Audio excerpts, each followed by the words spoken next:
Mudança urgente, reforço no Vasco da Gama segue sendo tema importante. Além disso, nesse Acorda Vascão também tem informação com relação à base Cruz Maltina. Enquanto o Fernando Diniz ainda não tem os reforços pedidos, a pergunta é: por que não usar a base? Além dessas, muitas outras novidades, muitas outras informações nesse Acorda Vascão que chega para você na manhã desta terça-feira, bastante agitado, bastante movimentado, cheio das últimas notícias do nosso Cruz Maltino. Mas é claro, antes de começar aqui o vídeo, antes de deixar todos vocês muito bem informados sobre o nosso Cruz Maltino, como sempre faço aqui no canal, quero dar as boas-vindas a todos vocês que estão chegando aqui pela primeira vez. Para quem ainda não me conhece, muito prazer, eu sou o Lucas, você está no canal do Gigante Vasco e esse daqui é o canal do torcedor vascaíno. Para você aí que não sabe, eu tô aqui todos os dias, 3 vezes por dia, com o Acorda Vascão, que chega sempre às 7 horas da manhã em ponto, o Fala Gigante, que é o segundo vídeo do canal, chegando sempre pela parte da tarde, e o Boa Noite Gigante, terceiro e último vídeo do canal do Gigante Vasco, chegando pela parte da noite para fechar o seu dia com chave de ouro e as últimas informações do nosso Vascão. Eu, é claro, conto muito com você, conto muito com o seu like, o seu joinha, o seu gostei, que é de suma importância para o crescimento e a divulgação do nosso conteúdo. Show? Vambora então, amigo vascaíno, sem muita enrolação, né? Fala logo de Vasco da Gama. E eu, Lucas, não posso começar esse Acorda Vascão de uma outra forma que se não mostrando neste momento a tabela de classificação do Campeonato Brasileiro para você. Demorou, mas aconteceu. O Vasco da Gama está oficialmente na zona de rebaixamento do Campeonato Brasileiro da edição 2025. O Vasco, em 2023, ficou na zona durante grande parte do campeonato. O Vasco, em 2024, ficou na zona durante grande parte do campeonato.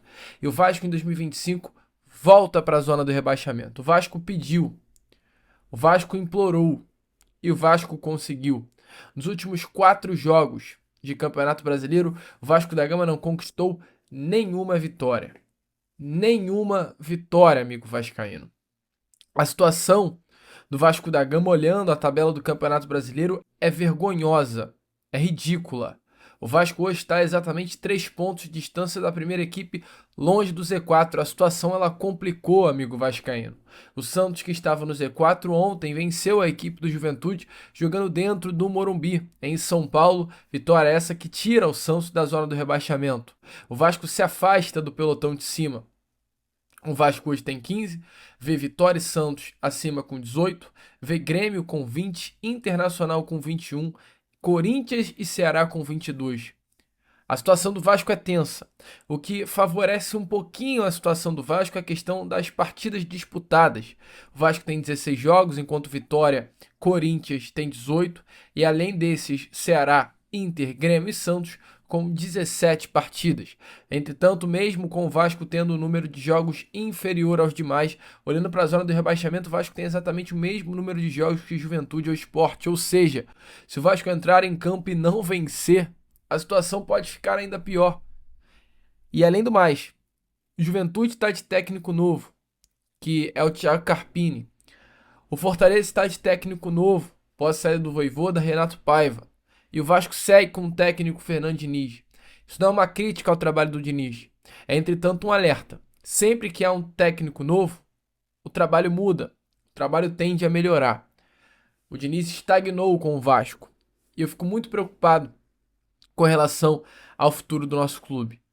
Quinta, tem Vasco CSA pela Copa do Brasil, já depois de amanhã. E no domingo, tem Vasco da Gama e Atlético Mineiro em São Januário.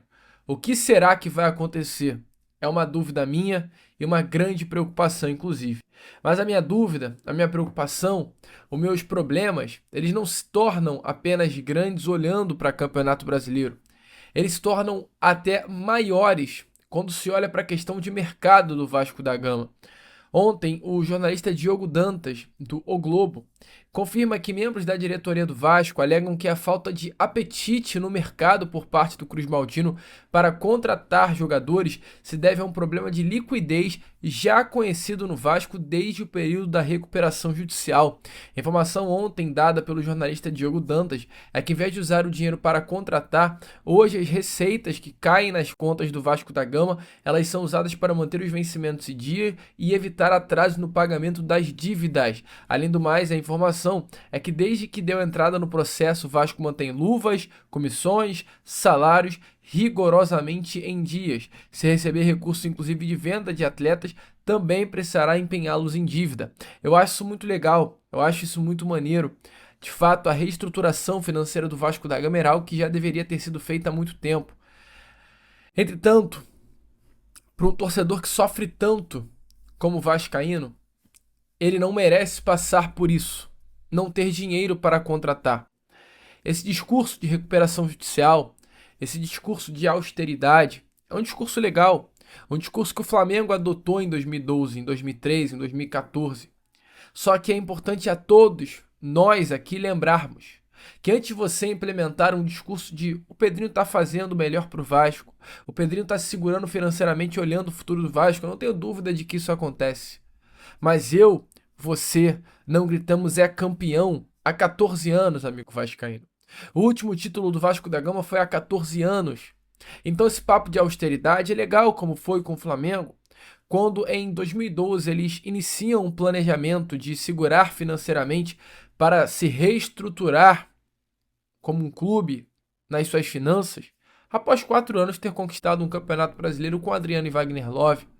O Palmeiras, ele inicia esse discurso de reestruturação financeira após uma queda da Série B do Campeonato Brasileiro. Entretanto, é importante lembrar que no ano que cai o Palmeiras conquista o título da Copa do Brasil. Eu não estou falando aqui que o título do Palmeiras foi gigantesco mesmo diante de um rebaixamento. O que eu quero dizer, porém, é que os clubes hoje que pararam, respiraram e falaram vamos mudar, eles mudaram, amigo vascaíno, com títulos recém-conquistados. O Vasco da Gama é um clube que depois de 14 anos sem vencer, com o vascaíno vendo durante todo esse período 3 rebaixamentos, ele quer que o seu torcedor olhe e fale, tá bom, pode parar, tá bom, não precisa contratar, tá bom, se cair, caiu. Isso não vai existir. O torcedor vascaíno, ele não merece e ele não quer uma mudança gradual. O vascaíno, ele não quer uma reestruturação financeira. O vascaíno, ele quer uma venda. O vascaíno, ele quer chegar amanhã, depois de amanhã, ter dinheiro no caixa e contratar quem quiser. O vascaíno, ele quer uma mudança repentina e rápida. E para que isso aconteça, apenas vendendo. A situação hoje, amigo vascaíno, ele é tensa. As únicas movimentações feitas pelo Vasco da Gama na janela de transferências foi a chegada do volante Thiago Mendes, a renovação do Coutinho e a renovação do Léo Jardim. Então a situação definitivamente não é nem um pouco favorável. Um diretor executivo que foi à Europa para buscar contratações e não achou nenhuma. Um presidente que deixa muito bem claro da situação tensa dentro das 4 linhas, mas que não contrata porque o dinheiro não é usado para isso. Essa é a situação do Vasco, mas eu acho que o Diniz já entendeu, por isso, não à toa, cobrou reforços. Se liga aí só nas próprias palavras do Fernando Diniz, falando sobre a situação financeira, mas entre linhas, deixando muito bem claro que o Vasco hoje precisa sim de contratações para esse elenco. Contratação, a gente vai falar internamente. A gente tem falado, o discurso é o mesmo, a pergunta é repetida. Então vamos falar mais uma vez. Os recursos financeiros eles são escassos no Vasco, eu já sabia disso quando eu vim para cá. E a gente está procurando um outro jogador na janela. Mas a gente tem que melhorar aquilo que tem aqui dentro. O Vasco tem um bom elenco e a gente tem que seguir melhorando. Hoje a gente falou os gols que a gente tomou 3 gols muito evitáveis. Os 3 gols. A gente empatou o jogo, a gente teve mais 2 chances para fazer o 3-2 antes do Mirassol, a gente não fez. Depois a gente teve mais uma falha e acabou perdendo o jogo. Bom, amigo torcedor vascaíno, como vocês viram, essas foram as palavras do Fernando Diniz, né? Creio que para um bom entendedor, meia palavra basta. E as palavras colocadas por Fernando Diniz à mesa simbolizam mais do que nunca como há uma necessidade de contratações. A minha dúvida fica para a seguinte questão: se hoje o Vasco é um clube que não tem como contratar, por que não se utilizar mais a base? Por que não olhar para essa molecada? Ontem, por exemplo, tivemos a informação que o goleiro do Sub-17 e também o camisa, não o 10 em si, não é o número 10, mas é o grande destaque talvez dessa geração que é o Medina, foram convocados. A apresentação desse atleta está marcada agora para esse próximo dia 15 de agosto, né? Em jogos que serão realizados nos dias 21 e 24 no CT Barra Futebol Clube em Itajaí e o segundo no Estádio da Ressacada, amistosos de preparação da Seleção Brasileira Sub-17 contra a Costa Rica para a Copa do Mundo da categoria. Além disso, porém, a gente teve também a informação que no Sub-20 dois jogadores foram convocados e aqui vai até minhas críticas. O Luiz Gustavo e o Leandrinho, eles foram convocados para servirem a seleção brasileira. São dois jogadores tão bons que a seleção brasileira enxerga a qualidade em ambos os atletas e os convoca para vestir e representar a amarelinha. A minha dúvida, porém, fica para a seguinte questão: o senhor Lucas Piton, ele levou o terceiro cartão amarelo agora contra a equipe do Mirassol no sábado. O Vasco, no próximo final de semana, contra o Atlético Mineiro, não terá o Lucas Piton à disposição. Eu não sou 10, eu não sou 20, muito menos 30.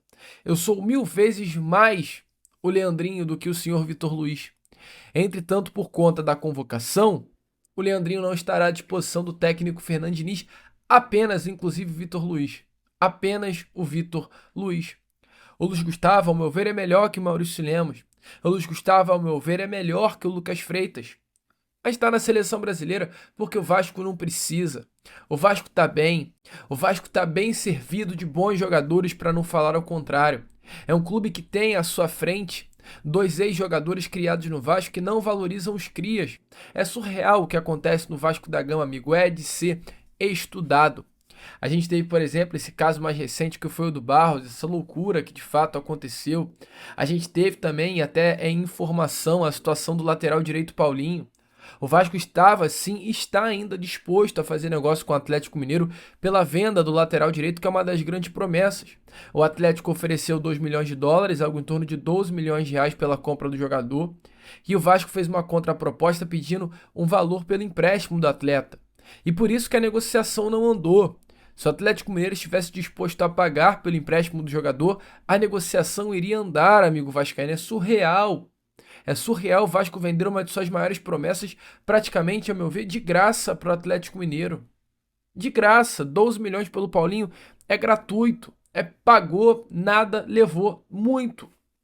Além disso, também temos a informação do Cauã Paixão, que ontem se despediu do Vasco da Gama. Cria da base do Vasco, jogador que desde muito novo, está jogando no Vasco da Gama, desempenhando no Vasco, se destacando na base cruzmaltina. Ontem, através das redes sociais, confirmou a sua saída para o Leixões de Portugal em definitivo. Um jogador que ele saiu, eu ia dizer que ele foi vendido, mas ele não foi vendido, porque o Vasco não cobrou absolutamente nada ao clube português pela sua saída, apenas ficou, né, melhor dizendo, com o percentual dos seus direitos econômicos. Então a situação, amigo vascaíno, é muito tensa. Ela é muito triste, ao meu ver, ela é muito preocupante, porque o Vasco não tem dinheiro para contratar e não tem postura de um clube que tem uma base tão forte, e a utilize. O Vasco hoje é um clube que não utiliza talvez o que hoje tem de melhor dentro do próprio Vasco, que é essa molecada. Assim, amigo, é tenso, é tenso. E o que mais me preocupa é essa mudança urgente. Um Vasco que tem dinheiro, mas não usa para contratar, e sim para pagar dívidas. Pagar dívida é bom, mas a minha pergunta que fica é: pagar dívidas na Série B, será que também é legal? Deixe aí a sua opinião nos comentários. Amigo, eu, Lucas, vou ficando por aqui. Esse foi o nosso Acorda Vascão, o primeiro vídeo apenas dessa terça-feira. Já já eu tô aqui de volta para trazer ainda mais novidades e informações a todos vocês. Vamos que vamos, curta, compartilhe, se inscreva. E como eu sempre falo aqui, saudações vascaínas.